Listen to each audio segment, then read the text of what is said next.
Welcome, ladies and gents, to Dying Light, the true story of how to approach a zombie-infested city when you're blissfully unaware of everything.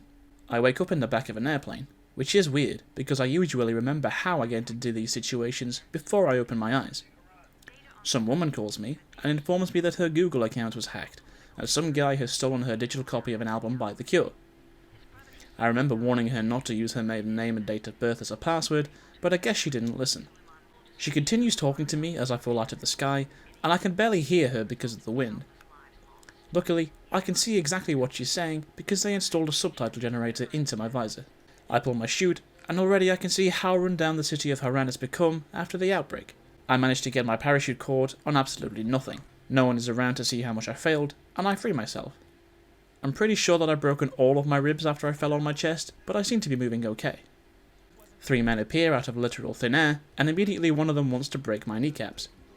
I pull out my firearm, and I'm fully prepared to use my high noon ultimate on all of them, but one of them clearly flanks me, and hits me over the head with a bat. I found it rather rude that they jumped me while I was in extreme pain and had slow reflexes. I reach for my weapon, and shoot one of them square in the chest. I was warned that loud noises would attract them, but I obviously DGAF. The other two run away, leaving me to deal with a sudden horde of bitey shouty people. One of them bites my forearm, but an obvious former jock does to him what happened to me mere seconds ago. It looks rather painful.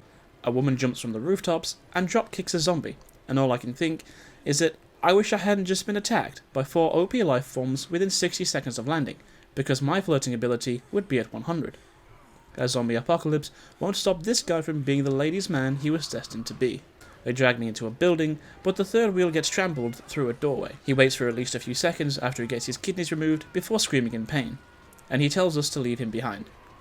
I don't mind, because I would rather it be him than me. The lady gets on the radio after dropping me into a pile of leaves and rusty metal, which is an obvious rejection, and informs someone that she's bringing in an injured person. I can clearly hear the guy on the other end of the radio from where I am, and I wouldn't like to imagine the level of tinnitus that she suffers from because she plays her music so loud. As I begin to pass out, slowly and dramatically, I can see and hear her question my loyalty to a faction that I've never heard of. It's like playing Fallout, but instead of faction exploration, you must endure a 5-second lecture about who they are and what they stand for. I awake 3 days later, being very clearly assaulted by 2 micro-humans. They are scared away by me slowly opening my eyes, like the way your worst enemy tries to escape your rampage whilst you're holding a 50 caliber rifle 5 meters away. They'll grow up to be real alpha leaders, I'm sure. I take a moment to explore the room I'm in, and decide to look out of the window. I can see 2 identical plumes of smoke in the distance, which makes me wonder how someone would achieve this level of high IQ explosive experience. I also noticed that the woman who rejected me in the middle of a zombie horde is also a famous kickboxer. This makes sense, as she easily down-A'd that poor zombie earlier. I also see some marks on the wall that seem to match up with how many times a day I press dislike on one of Jojo Siwa's videos. Out of a different window, I can see a 3rd plume of smoke, but it doesn't concern me as much because it doesn't look the same as the other 2. Before I leave, I notice that the shoe rack is very untidy. I know it's the apocalypse, but a tidy house is a tidy mind. I leave the room, and a guard tells me that I should go and see the boss. He also calls me 31, which another lady informs me is just my number, because I'm the 31st infected. I don't know if she has looked out of a window in the last few days, because there are thousands of other infected people that were fucked before I got here. She then seems to get a little too depressed, and I leave, before she becomes a mood hoover. 2 other guards talk about me like I'm not listening, but I'm clearly stood within a foot of their conversations. I choose to walk away, instead of throwing these hands at them, because I still feel a little drowsy. This was a true alpha male choice. I enter the headquarters and see a cartoonish advert telling me to report anyone who I believe is infected. It's kind of cute, in a "will only gently put a bullet in the head of someone who is reported" kind of way.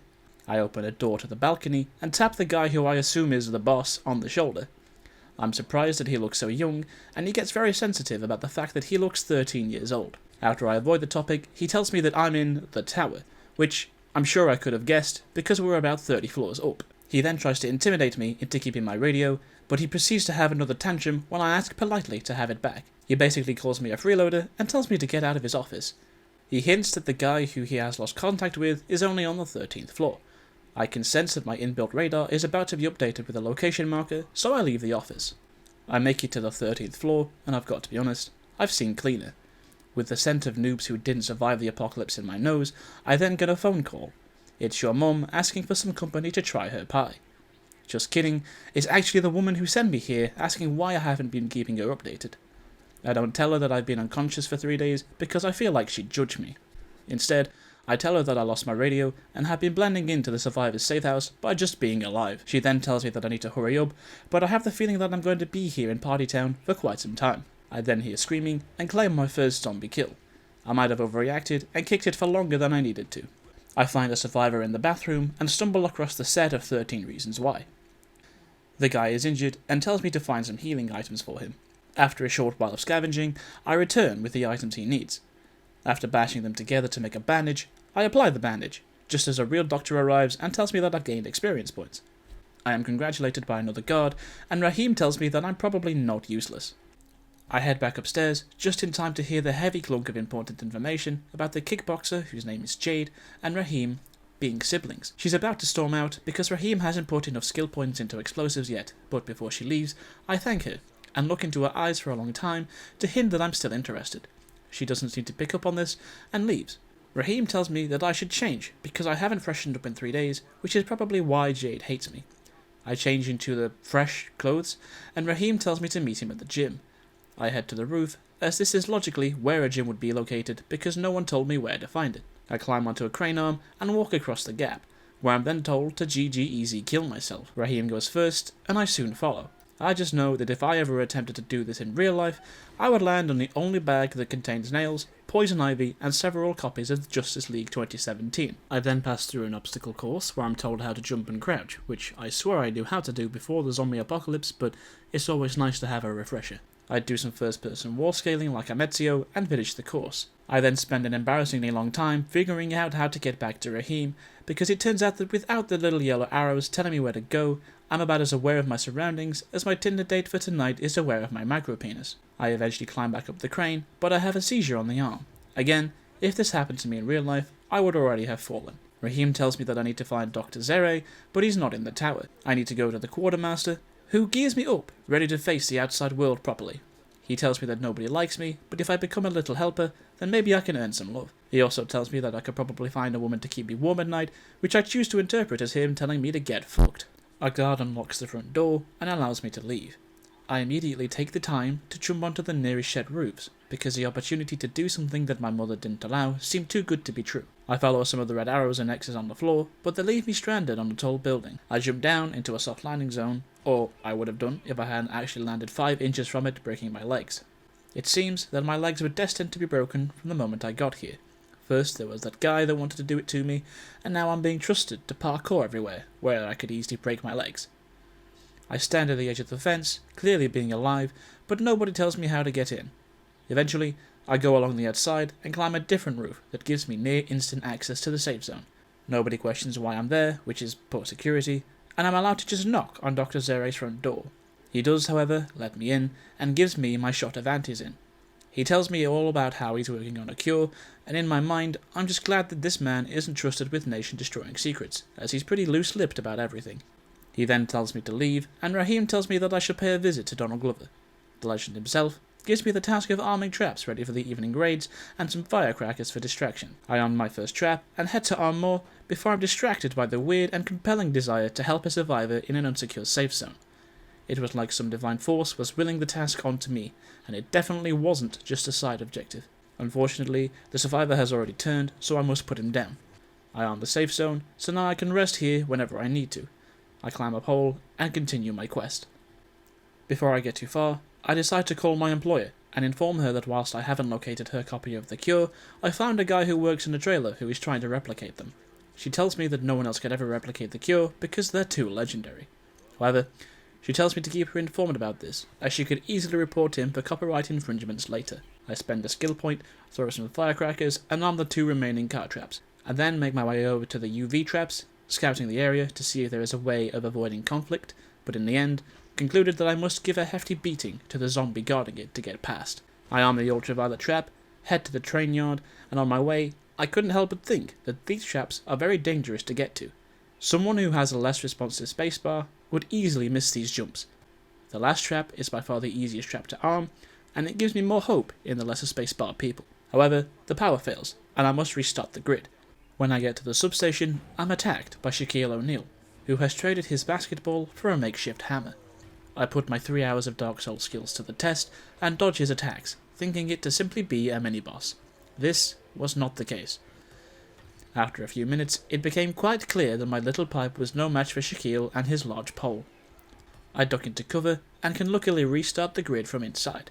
I then head for the safe zone that I cleared out earlier to stay safe for the night. I almost sneaked to check if Shaquille despawned after the cutscene, but I thought better of it. I don't want to be within reach of that pole again. I make it to the safe zone, but spot some weird glowing zombie. Whatever it has, I don't want it. I inform Dr. Zeri about this, but he doesn't know anything about them. With my confidence restored, I go to sleep for the night. When I wake up, Childish Gambino informs me that something went wrong, and that we need to talk. This is just a roundabout way to tell someone that you're breaking up with them. I opt to play in offline mode to avoid the risk of seeing people teabag their zombie kills. There is already a toxic outbreak without any of that.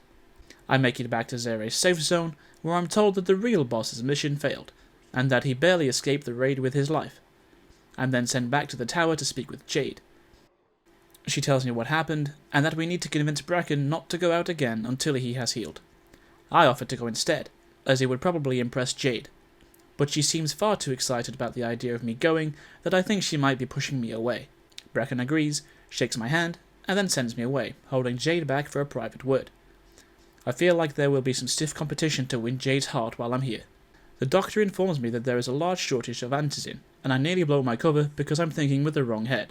She tells me that a man named Ghazi lives underneath the overpass, and he probably has enough medicine to help out, because he kept picking up his dead mother's prescriptions. No wonder the NHS loses money on wasted meds. She also tells me that he is mentally challenged, and that I shouldn't make any your mum jokes around him, because he wouldn't understand. I leave to talk to him and get some more antizin, because I can't compete for love if I turn into a zombie. I call back my employer and tell her that Bracken isn't the one who stole her music, and that it's probably the other faction's leader who did it. On my way to see Ghazi, I make the choice to clear out a safe zone to make life a little easier. It ends up not being very easy at all. It takes me quite a while to reach Ghazi's house, and I get the feeling that I'm a little too far out of my required level to succeed the mission. Ghazi wants some chocolate and a DVD about Charlie to celebrate Mother's Day before he'll help me. When I finally arrive at the first objective, I can't gain entry at first glance because there's around 30 zombies in total within a 10-meter radius. I then throw a firecracker and lift open a very secure metal shutter, steal some cash, and then grab the chocolate. It gets a little hairy, but I make it out unscathed. I make my way to the second objective, where another zombie basically kills itself before I can finish it off.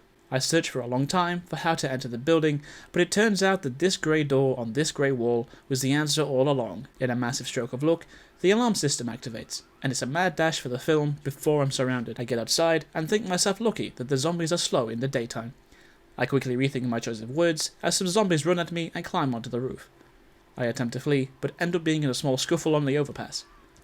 I remember that I have some firecrackers and manage to escape with only a huge amount of damage. I return to Ghazi with the chocolate and the film, and he basically slams the door in my face. I decide that I'm going to smash the roof in as revenge for being underleveled. I spot that the overpass has some walkways below it, and get climbing. I get as far as the second walkway before the game decides to laugh in my face and I fall to my death. I have survived for one total day in Haran before my own incompetence killed me. I can already tell that this is going to be a game I never improve at. I respawn with a chunky man staring at me, and decide to never tell the story of how I died to Jade.